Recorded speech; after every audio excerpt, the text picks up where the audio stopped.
Hello? There, we are back. Apologies for that. Last minute I realised that my microphone was plugged into the wrong computer. It's one of those days today. Anyway, welcome to the Thursday evening Technocamps stream. I've just come off a full day session of teaching game design. So if you have joined me from the half-term game development session, then lovely to have you on board. Welcome to the Thursday stream. So as you can see on the screen now, there's going to be a little bit of update about this. So let's get started. It turns we're having a little bit of a rebrand, a little bit of a reboot when it comes to techno clubs and live streaming and all that. So let me introduce you to the new plan. Starting next week, we will be having on Mondays a techno club. Techno clubs are now special sessions where you sign up, and these take place over Zoom, and they are much more about getting a project made and being able to explore all around a project and do fun things with regards to that. We've got some good ones lined up. For example, might in the future be doing a little bit of Minecraft modding, might be doing a little bit of I've promised my attendees to the game development session we might be doing a little bit of controller design, special effects, hour of code. Dan from Technocamps Banger is doing a little bit on Scratch. These are some fun little projects, and they run over 6 weeks or so, and you sign up and you can join in on those, and they take place over Zoom. Then we come on to Tuesday, which is TechnoLive Starter to be exact, where Dan will take you through some of the get to know parts of computer science and programming. We're like playing some games. We've got something fun lined up with Microsoft Flight Simulator, all sorts of fun stuff. A couple of little interesting experiments, maybe a little bit of hour of code. There's another Techno Club on Wednesday for those who need to take Wednesdays, and then we come along to Thursday, i.e. today, which is TechnoLive Intermediate. I like to cover things that a little bit more interesting, a little bit more out there. That's not fair to Dan. I shouldn't have said a little bit more interesting. I mean a little bit more intense. That's the word I was looking for.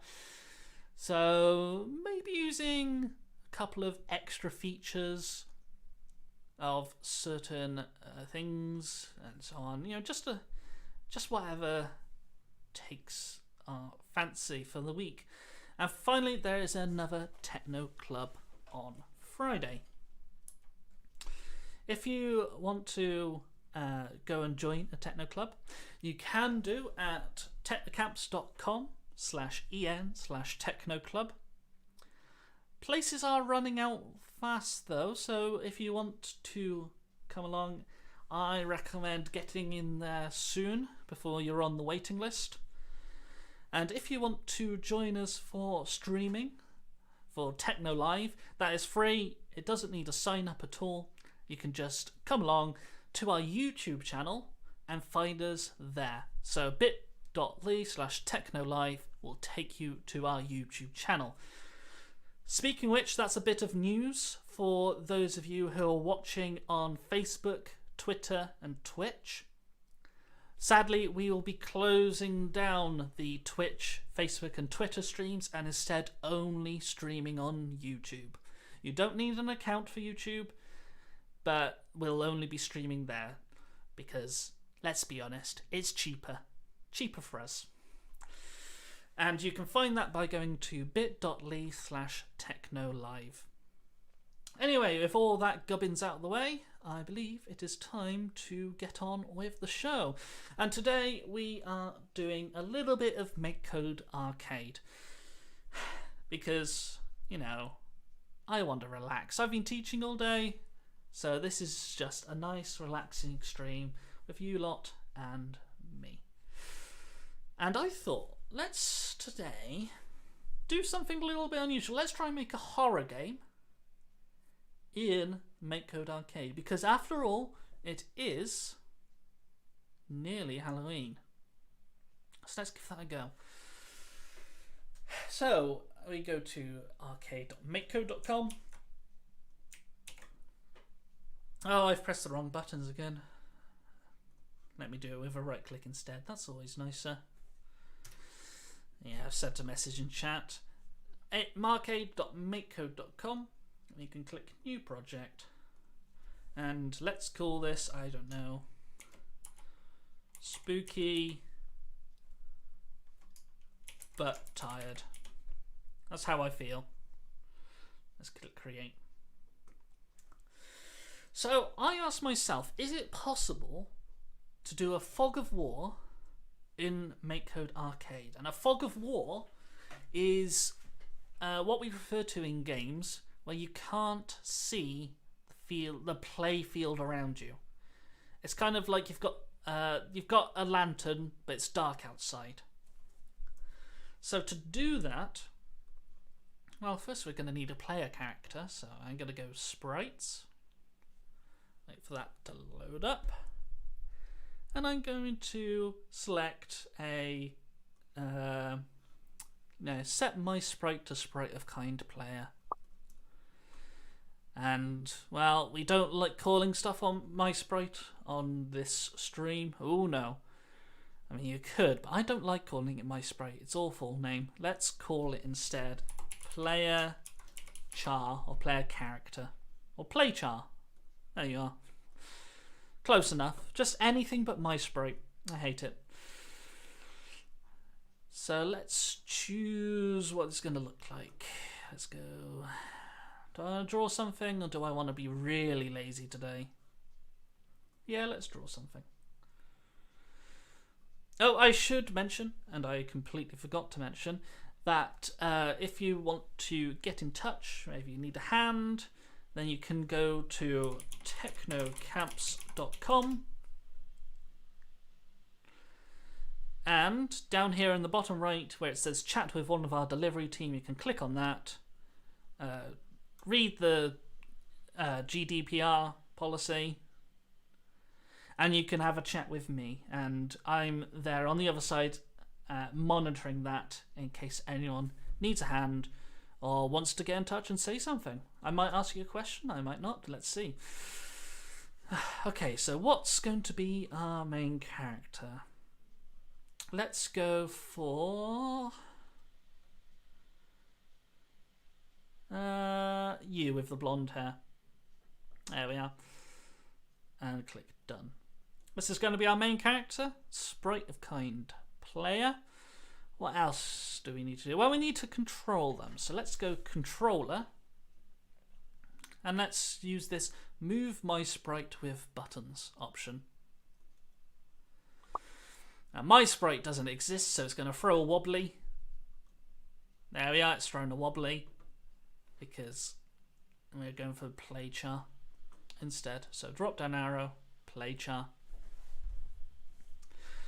Okay. So we've got a game, we've got a player that can move around. Kind of so useless at the moment. We need a background. And I've got a specific background in mind here. I'm going to have a quite dark, almost midnight style background to make it look dark. So I'm going to go to scene. And I'm going to load up a tile map. So scrolling down to tiles, I'm going to set the tile map to, and in the grey box, I can start drawing a tile map. And the best ones for our purposes, I think, today, because we want to do a game, I called it Spooky Arcade. I think we're going to do a game where you sort of roam an abandoned arcade, trying to fight off enemies. And it's all a bit spooky and all a bit creepy. And maybe got a little bit of an 80s flair to it. But let's go dungeon. Yeah, dungeon. And we've got these two tile sets. We've got the green sort of dungeony colour, and we've got the purple version as well. I like to think that the purple version is the nighttime version. So you've got the dark and you've got the light. Let's start out making our tile map in the dark version, because this is all about being in the dark, this game. So I'm just doing my corner pieces, and then I'm going to use the line tool and draw in my sides.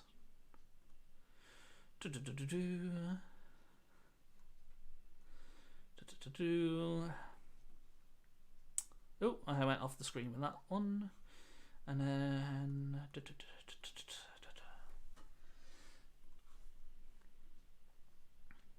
do I want to add stuff in the middle? Yeah, I want this to be a kind of like an interior of an arcade, so I might add some extra things. Let's say if we have a sort of like a storeroom here, so I'm using two corner pieces to make a wall. And then we could have a wall coming out, and it ends in, yeah, it goes down there, and where's the other corner? That's not the corner I wanted. I wanted the left hand. I'm going to need to use an internal corner here, so the internal corners are these four in the bottom left of that part. Okay, and that means I can sort of swoop it around. Let's have a bit of an exterior. Wrong corner. Wrong corner. Need another internal swoopy corner. And yeah, that looks good. Got a nice little storeroom. I could put a door in there. I don't think I will, just for now. I could put maybe a chest or two, which are miscellaneous. No, they're not miscellaneous. Where are the chests? Oh, they are in dungeon. Let's put one there. And one there. You get the idea. You could fill this with as many different interesting tiles as you wanted. But the important one for me, I want a floor. So I'm going to find a dark floor tile, not a light floor tile, because this is going to be the nighttime version. I'm going to find a dark floor tile and fill it in with the fill tool. And that's a good start to my map. What else do we need? Oh, we need walls. We need walls, otherwise the player will just wander off screen. So let's click the Draw Walls tool. And I'm going to use the rectangle tool to just draw one all the way around the outside. And then cover in this little sticky outy bit, this little storeroom that I made. That'll do for now. We can add some more interesting bits in a bit. Okay. Is that going to load for us? There we are. What are we missing? Well, we need to update the camera so that it follows the player. So, scene, scroll to the bottom of scene, and we've got camera, follow, sprite, and we want play char. Why is that thrown in it? Oh no, it hasn't. It's just having a funny 5 moments. 5 moments, 5 minutes. Who cares? Okay, that's all well and good. We've got our sort of arena, our room. Let's actually make that bigger first of all. Let's actually make it dark. So the way I'm going to do that, it's a kind of sneaky way, but I'm going to draw a massive sprite that takes up the whole of the screen and covers the entire screen except for a circle in the middle. And that circle is going to be the light that our character can see through. So if we go sprites and we create a new sprite, so at the top we can set my sprite to sprite of kind player. Let's make a new sprite. I'm going to rename it to, let's call it darkness. And it's not going to be player, it's going to be... it's not really an enemy, it's not really projectile, it's not really food. I'm going to call this, I don't know, dark. Okay, and with this, I can begin drawing. At the moment, this sprite is 16 by 16 pixels. That's going to be far too small. You're not going to be able to hide the. You're not going to be able to hide the screen with that. It needs to be at least the size of the screen, so 160 by 120. I'm just changing the numbers in the bottom left corner there. And now this is the perfect size of the screen. And if I fill it in with dark or black, have it like that. Okay, so what do we need to do now? Well, we need a hole in this dark curtain, so to say. We need a hole in the shadow that we can see the player through. So what I am going to do now is I get to use the circle tool, and rather than using any of these colours, you know, I'm not going to make a blue circle because that well uses that to anybody. I'm instead going to make sure the colour is this grey checkered square, the colour 0. That's transparency. So it's the equivalent to using the rubber tool. You know, the rubber tool rubs out, you know, a circle like that, which isn't very neat. But if I use the circle tool with the transparent colour loaded, and if I find the very middle of the screen, which if we look down here in the bottom left, we can see that there are some numbers changing. That represents the position of our cursor. So if I want it in the middle, I want it at half 160, half 120, so it needs to be at 80, 60. Where is it? 80, 60, there we are. I can draw. Oh, I moved over onto 81 by mistake. Come on, come on, come on. I'm moving my mouse so slowly. There we are. And now we can decide how big our shadow circle is going to be. If it's too big, they'll be able to see too much, and if it's too small, they won't be able to see enough. So let's say around there, yeah. Now I need to get rid of the black in the center. So what I'm going to do is I'm going to use the fill tool, and I'm going to fill the black in the center with transparency. And click done. And when we load the game up, we should see that our player is now in a black.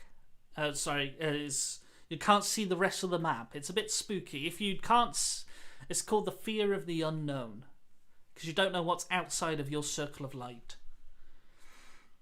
Now, there's another problem on the go here. Is that as soon as I move, I'm outside of our shadow, which is kind of useless. And there's two ways to fix that. One of them's the wrong way, and the other is the right way. I'm going to show you the wrong way and explain why it is wrong. Now, if we go to sprites and we use the set my enemy follow my sprite, we could have the darkness follow the player character. But that's going to cause an issue. And you can see when you move around, it's not following, it's not behaving. And the reason why is it's too big to move. See, it is moving occasionally, but not moving enough. It'll jump occasionally. And that's because it's a huge sprite of 160 by 120 pixels. That's just too much to start moving around the map. So we're not going to use that. Instead, we're going to make it stick to the camera. And the way to do that is we can go to Sprites.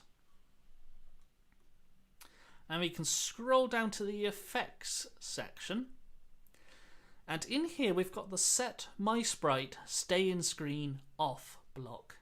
And it's that block that I want to use. And I'm going to plonk it there. And of course change that to the darkness. And I don't want it to stay in screen. Instead I want to have it relative to camera.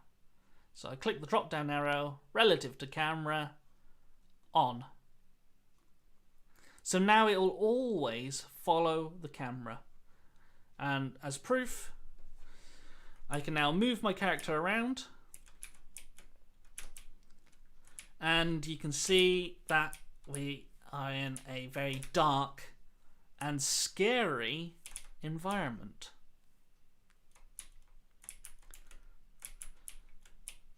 Which is a good start. But you can see that occasionally when the camera comes up against the wall, the player will move, but the darkness won't. So we need to add a little bit of extra space around our room, around our tile map. So I'm going to go into the tile map editor. This is our tile map. I need to make this bigger, so there's some space for the darkness that we made to basically move around more. And if we go in the bottom left, down here, it's representing the number of tiles across by the number of tiles up and down. And we're going to make that a little bit larger. We're going to make that 24 tiles by 24 tiles. And you can see now that our room has jumped to the top left. That's not useful for anybody. I'm going to move that some more. So where's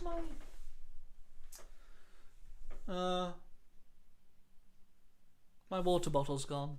Oh well. So I'm going to move this. The move tool is this one that looks like a window inside a load of dots. And I can use that to select what I already have.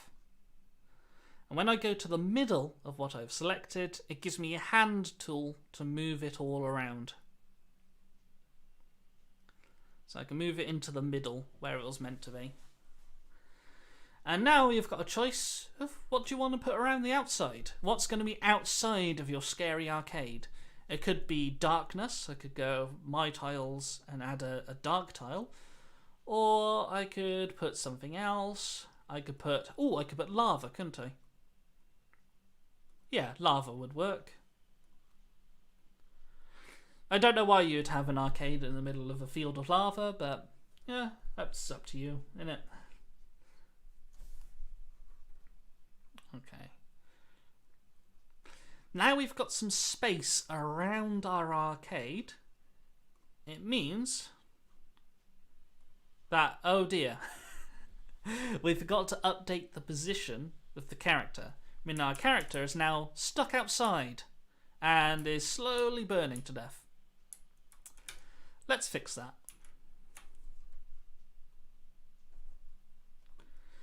Let's go sprites. Let's set my sprite position. And this is going to go for player character. So drop down menu, play char. Or real Forest Deaner, play char. And we need to pick a value. And I want to pick a value that's in the middle of the room. So actually, let's not do the middle room. Let's just do kind of top left-hand corner. So I reckon around about there. Let's see. No, they're still stuck in a wall. Needs to go right a little bit more. There. There we are. That's good. So we can now move around without our shadow moving around again stuck. Okay. We've got a fairly good thing going with this. Luke Clement in chat says, made a tricky game of the floor is lava. Exactly. Now, another thing that we can do to make this a little bit more interesting game, we can turn the lights on. Quite nicely. And the way I'm going to do that is I'm going to make a function for turning the lights on. So for functions, I can go to Advanced, Functions, make a function, and this is going to be turn lights on. Or turn light on. Yeah, turn light on will do. And let's stick it around by there. And what do we need to do to turn the lights on? Well, first of all, we need to get rid of the shadow. So that's the first thing I'm going to do. Let's go sprites. And where it says set my sprite stay in screen, we've used this one before, but we're going to use it again. And this time we're going to change my sprite to be the darkness. We don't want it to stay in screen, we want it to be invisible on. So we're making the darkness go away, it's making it invisible. We also want to update the tile map to be from the dark midnight version to the bright sunny day version. Excuse me. So I'm going to go to where I made my tile map before. I'm going to duplicate. And I'm going to put it in there. But I'm going to edit it this time. I'm going to click on that. And I'm going to turn off walls so it's easier to see what I'm doing. And I'm going to edit it to be the daytime version. So if I go in dungeon again, yeah, I can start putting my corners in again. That's the only problem with MakeCode. It takes ages to do the tile maps. There needs to be a nice tool for it. One thing you can do to speed it up is if you've got a run of identical tiles, you can use the fill tool to replace them all. So let's replace this left hand side. Boo.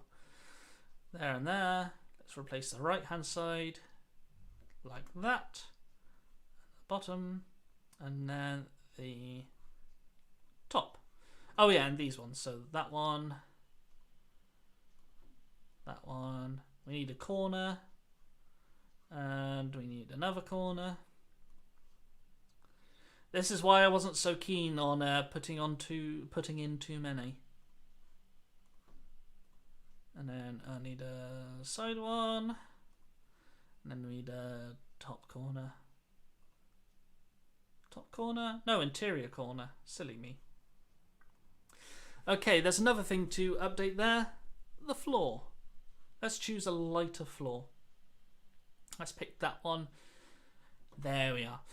So now we have a nighttime and a daytime version of our maps, and it's important that they are identical, at least for the most part. Maybe make sure that the walls around the edge are identical, but there's nothing stopping you adding a little interesting game mechanic here. See, we're switching the lights on and off. What's to stop it from having a tile or an enemy that only appears when the lights are off? Adds a little bit of confusion and spookiness to it all. Or maybe you could have a puzzle where you must switch the door on or off depending on whether the lights are on or not. Don't want to do that. Yeah, why not? Let's do that, just for a little bit of extra fun. So on the daytime version, I'm going to have one door open, and on the nighttime version, I'm going to have it closed. And I'm going to do that 2 times, and I'm going to swap which one it's open for So that when I swap it, I'm going to have to try and navigate a sort of puzzle. So I'm adding extra work for myself, but it's worth it. If I have a sort of corridor down here, yeah, corridor down here, and then and then on the left hand side, where is it? Where are you?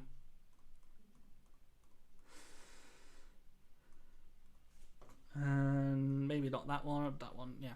If I have one down here and I've got different doors, let's pick a door.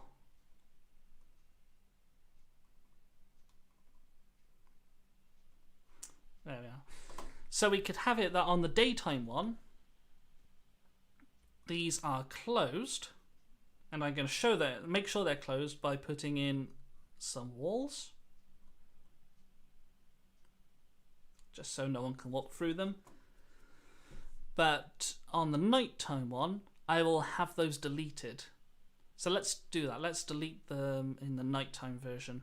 That's the daytime version. Nighttime version, I need to remember what it was. This is why it's all, I made this point in my session today. It's always good to plan things out, because you never know when you're going to have to add new stuff or take away stuff from your game. Oh, thank you. So that's 2 away from the top. So that one.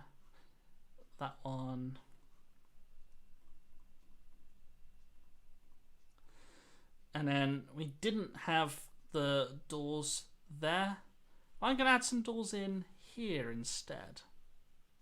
How far did it go down on the right? To level with this one. Okay. So I need to go... Sorry, I've gone all excited about this game idea. I'll get back to the main part of the code just in a second, as soon as I get a chance to pop this in. Let's go for the doors again. So we've had one there, let's put one there, and now press the wrong button. Now draw the walls.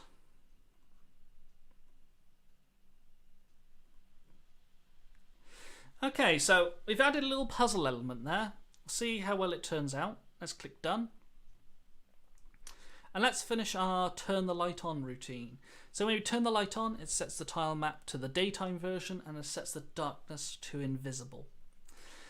We're going to add a timer onto this, but first let's actually test whether the turning on part works. So let's go controller, and on A button pressed, we should go to functions and we should call turn light on. So when the A button is pressed, it will run this function.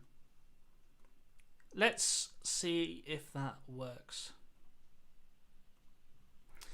Okay, so it's dark. I'm going to press A, and it has turned on to light. And there we are. And we can see in the light version, I can't get through these shutters, or these doors. But if I reset and go to the dark version, I can. But now I'm stuck by another door. So let's turn the light on. And that door has gone. You know, it might be a fun little game mechanic there. You can have that one for free. I won't copyright it, honest. But yeah, that gives you a nice way of getting your player trapped, but B, it's an interesting thing you can add for puzzles. So some puzzles can only be solved by flip-flopping between light and dark. Good thought, that one. Maybe not good thought, interesting thought. I'm not that boastful. Anyway. So we've got the lights turning on. We'll need them to turn off again at some point. So we'll need to time things. Now, if I go to info, I could always time it with a countdown timer, but I find that's a little bit out of character for a horror game. You need something a little bit more subtle, a little bit more intriguing. So I'm going to use instead a status bar. And to get those, we need to use an extension. So I'm going to go over to, on the left, the advanced panel, scroll down, and at the bottom we can add extensions. Oh, I've added the wrong one. Oh, what have I done? I've messed it up. Oh dear. Okay, I didn't want to add storyboard. Whoops, let's go extensions again. You can't remove an extension once it's loaded, unfortunately. So it might make my game a little bit slower to load. What I meant to click on was status bar extension. Wait for it to do its thing. Da, da, da, da. How's everyone's day today? Good? Yeah. You can't respond. But in any case, we are back. So now we have this status bar option. And the status bar is just a special kind of variable that stores an amount, and it will act like a variable, but it will also display at the same time. So what we're going to do is we're going to start the game with this. So set status bar to create status bar sprite, width 20, height 4, and what type of the type of status bar it is. So I'm going to grab that and I'm going to put it in our on start.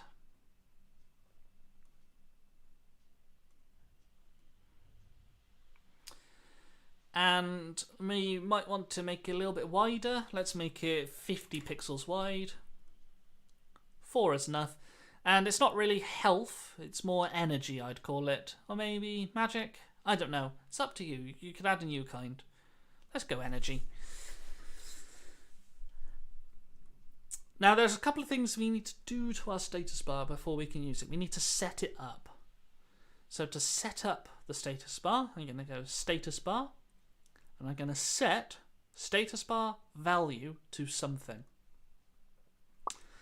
And the first thing we need to do is tell it what the maximum is. So set status bar, I'm going to use drop down arrow and change it to max. What's the maximum our status bar could go up to? And let's say, not 109, that would be silly. Let's say 10. Now we have the maximum value, we need to tell it what the current value is. So status bar, set status bar value, and because this is at the start where you've got full, I don't know, torch battery power, yeah, let's call it that, we can make this a 10, 2. So when I load it up in the simulator, my whole screen crashes apparently. There we are.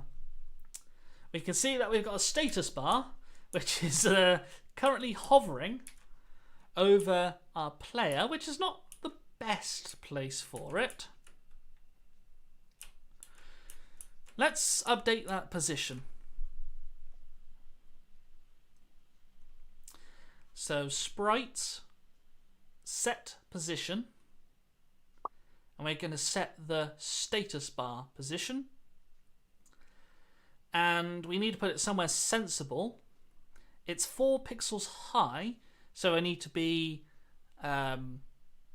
so looking at the center of the status bar, it needs to be 2 pixels away from the top, so Y needs to be 2-ish. And it's 50 across, 50 from the center, so 25. So 25 by 2. Hopefully I got that right, and it should be up in the top left-hand corner, nicely tucked away. Okay. What can we do now? Well, we can actually start ticking down that status bar when the lights are switched on. So what I'm going to do is I'm going to go to our turn lights on function, and I'm going to make a loop. And what loop was I going to do again? I've forgotten. Yeah, it's a while loop. And what we're going to say is, while there is still juice in the status bar, while there's still power, slowly tick away at it. So while we need a comparison, so we can grab that from logic, stick that in, and we don't want it equal, so we want it to be greater than. So we can go status bar value. While the status bar value is greater than 0, what do we do? Well, we need to slowly tick away from our status bar value. So let's change status bar value by -1. And that will happen, all this will happen instantly, so we'll need to slow it down somewhat. So in loops, we can use a pause block, and we can set that to 1 second. We'll slowly tick away how long we've got of our torch battery. Let's call it torch battery. So for example, I can switch the lights on, and as you can see in the status bar, it is ticking away how much light do we have left. And when it gets to 0, it should probably do something. But at the moment, I can switch the lights on, but I only have a limited amount of power before that runs out. So let's manage what happens when you run out of power.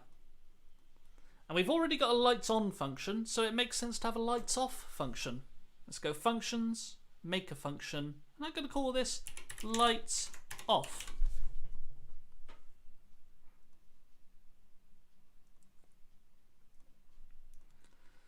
And we're going to do pretty much the same things that we do with turn light on. I should have called this one turn light off, but, you know, silly me.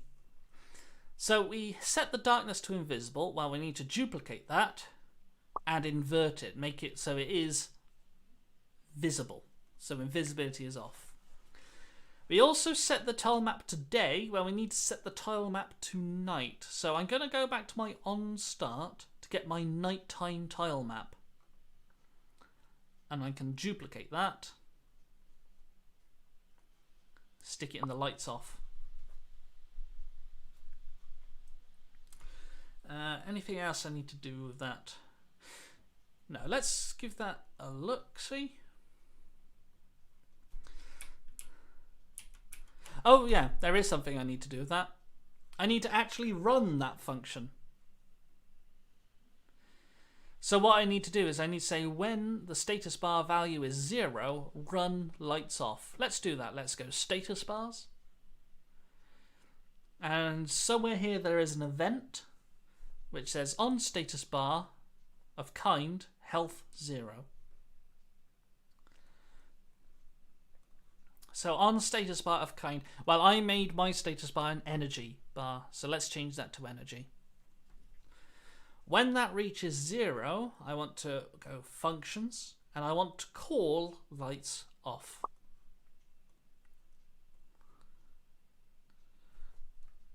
Okay, I thought I'd broken them for a second.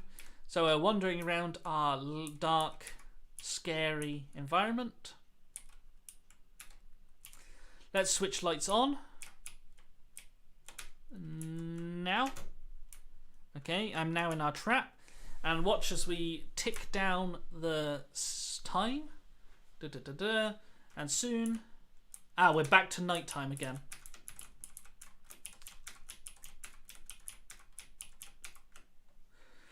Interesting.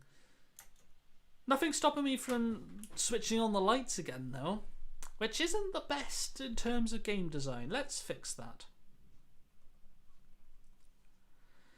Let's go on A button pressed. What we should do is we should say if the status bar is empty, if you have no energy, you can't turn the light on. So we need a if from logic. We also need a comparison from logic. Now we need to say status bar value from status bars. And we can say if that is equal to 0, let's be proper. Let's make it less than or equal to 0.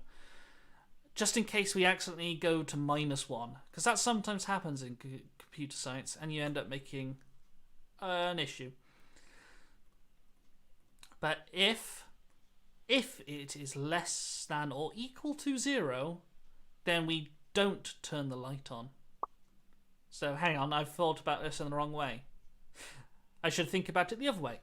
If it is greater than 0, what am I doing? Have I gone doolally today? Oh, give me a moment. I'm having a senior bit. If there's 0 and we can't turn the light on. But if it's greater than 0, yeah, we can turn the light on. Oh, for goodness sake. Silly me. So if the status bar value is greater than 0, then we can turn the light on because there is still energy left. Let's give that a go. Let's turn the lights on. Wait for the timer to tick down. Boo-doo-doo-doo-doo. Lights go off again. And no matter how many times I press A, we're not switching those lights back on again. Okay, so we got 13 minutes left. There's 2 things I wanted to add to this, but I'm only going to cover one and see if we've got time to do the 2. Let's add some enemies into the mix. Because it's not a horror game unless there's something chasing you. So let's go... let's make a function to make a load of enemies and place them randomly around the world. Let's go functions, make a function, and I'm going to call this spawn monsters.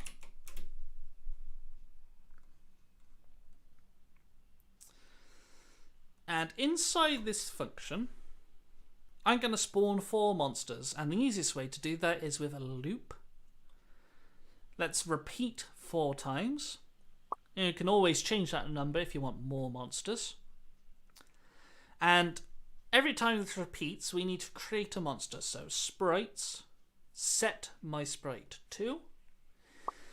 But we don't want my sprite this time. We want to make it rename variable. Let's call it, I don't know,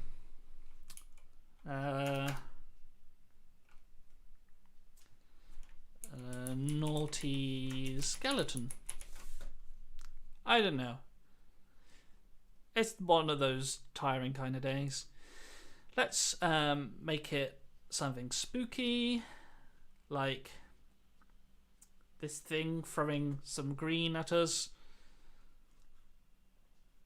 And let's say of kind player. No, this is not a player, this is an enemy. Okay, let's now go sprites. And we can set the position of that naughty skeleton.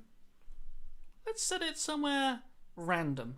Let's really mess with the player. Let's go math. Pick random. Now, this can be anywhere in the room, and the size of the room, well, it's massive. If we look at the... Oh, that's probably not the best way to show it. If we look at the tile map, this position is 0, 0.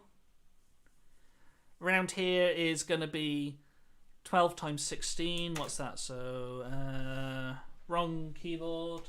12 times 16. 192 is around about the middle. So it needs to be between 0 plus 1, 2, 3, 4. 4 times 16 is, oh goodness me, it's going to be around 64. Yeah, 64. So it needs between 64 plus 16. Oh, I'm just going to put some numbers in. It's too late in the day to be thinking about maths. Let's go between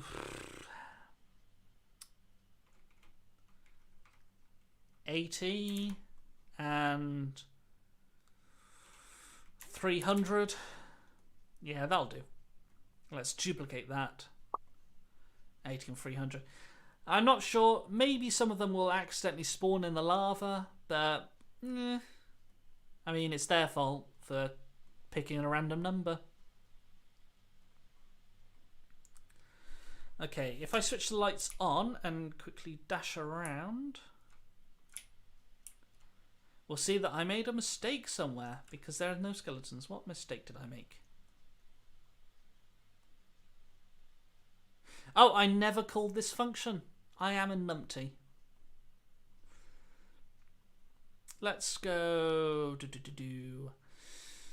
functions, call spawn monsters, and I'm going to put it somewhere in the on start. Let's click play. Okay, let's switch the lights on and we can see the monster has spawned there. A monster has spawned there, there, and there. And that worked quite well. So they now spawn randomly around the map every time you reload it. So I don't know where they are now. There they are. One thing to note though, they're kind of sitting on top of the shadow. They're not hidden at all. We need to fix that. What way we can do that is we can change the depth of the darkness. So as well as, even though it's 2D,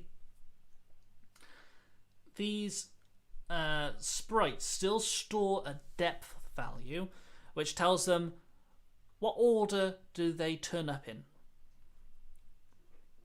What order do they layer themselves upon each other? So set my sprite X to 0. I'm going to stick it around by there. Actually, I'm going to stick it after call monsters. Just to be on the safe side. Because it does depend on which order the sprites are created. And this applies to the darkness. And rather than setting the X value, I'm going to click the drop down arrow and go to depth. And this is where I can put the depth in. And the higher the number, the more on top the sprite is when it's displayed. So let's pick 5. We don't have more than 5 sprites, so it's never going to be that much of a problem. And with that loaded in, no matter where the skeletons are, if I can find one, oh, there's one. That kind of spooked me.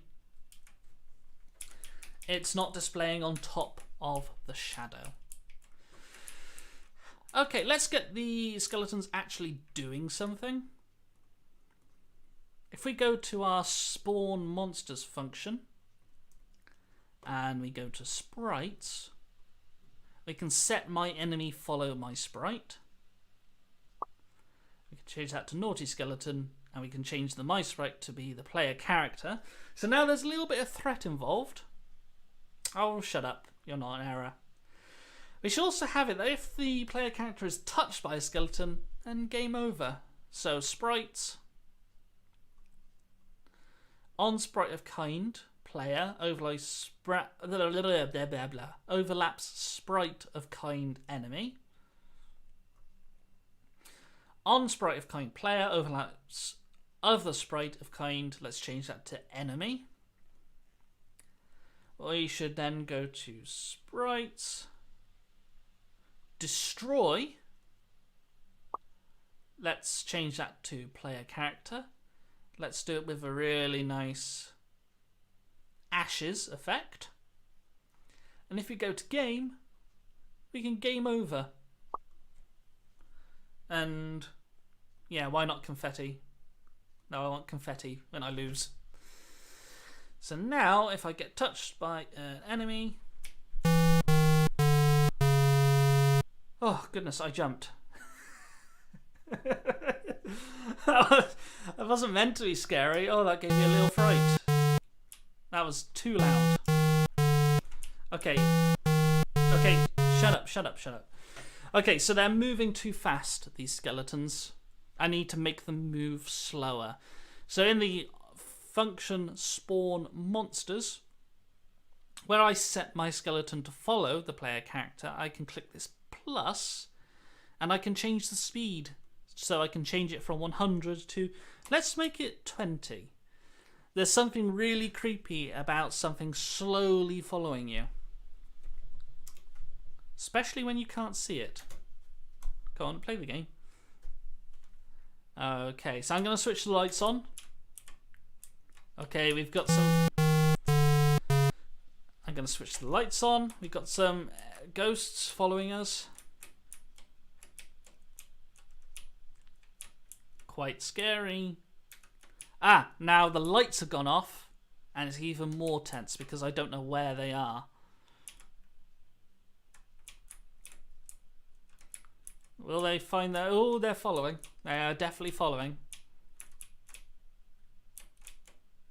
Okay. Oh, now I'm trapped in here. Yeah, there was no way out of that. So, if you added a maze, you could make that really quite something a bit spooky. Another thing you could add, you could use this routine just without the follow bit. You can copy this whole thing, duplicate, stick it underneath. Let me get it into a new place. Repeat 4 times, and you can change, you can make a new variable, and I could call this battery. And you could go, I don't know, something that generates light. Nothing here generates light. Oh, let's go for the one of these orb things. And you could change that to of kind pickup, or whatever you wanted to call that. Change that to battery and get rid of the follow. And if you did a on sprite of kind player overlap sprite of kind pickup, let's do that actually. It's only going to take a minute. Of kind pickup. What I can do is I can change the status bar value by a number, let's say 5. So they will randomly spawn around the map. Ooh, wrong button. Yeah, shut up. Yeah, shut up. Anyway, if I find one of those orbs, I could hover over it and it gives me more light energy. Of course, that's a bit too easy. Let's have it so it actually destroys that. So on sprite of kind player overlaps other sprite of kind pickup. Let's go sprites. Let's go destroy. Let's go destroy other sprite. Yeah, why not with a spray effect? Okay, lights on. For goodness sake. Lights on. And when I pick one up, it gives me new light energy. So I'm going to wait for the lights to run out completely, and then I'm going to try and find one in the dark. I think there was one over on the right. Let's see. There we are. So I've got a little bit more light energy, so I can light the torch again. There we are.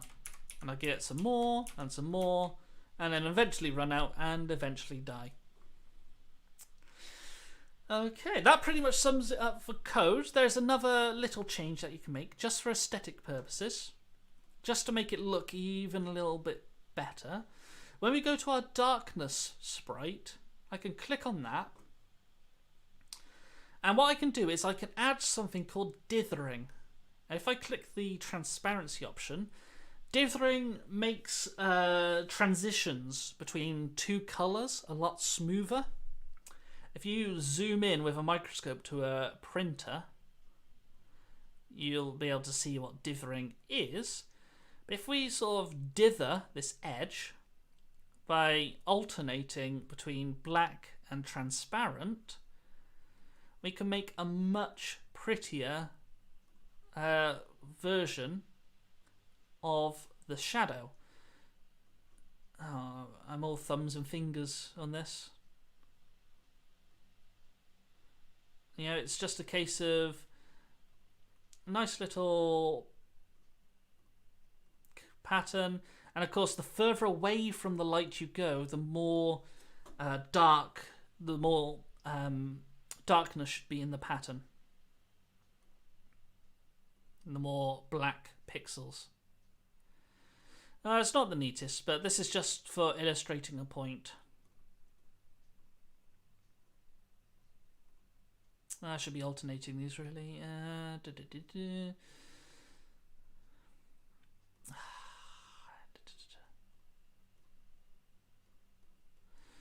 Oh, I'm getting fed up now. I'm just going to sort of do it randomly over here. This isn't proper dithering. This is just what you want to get done. Okay, that's enough. Okay, if you ignore the rubbish I did on the right-hand side, shut up, you can see that it's got a much smoother transition between the hard black edge and the smooth transition between the shade and the light. So you can also do that a lot better than me. The operative word here is dithering, D-I-T-H-E-R, and dithering is a very useful tool if you're doing any pixel art. In any case, that is it from me today. I hope you have enjoyed it. I'm now going to sleep for about a year. Just a reminder, if you want to join a techno club, places are running out. We will have to operate a waiting list soon. But you can go to technocamps.com/en/technoclub. Oh, wrong button again. And you can sign up there. These take place on a Monday, a Wednesday, and a Friday, and they're a fun, quite interesting, in-depth project. They're a little bit more involved than the live streams, and they take place from 4:30 to 6:30. Also, if you go to the TechnoCamps YouTube page, so bit.ly/TechnoLive, I believe it is.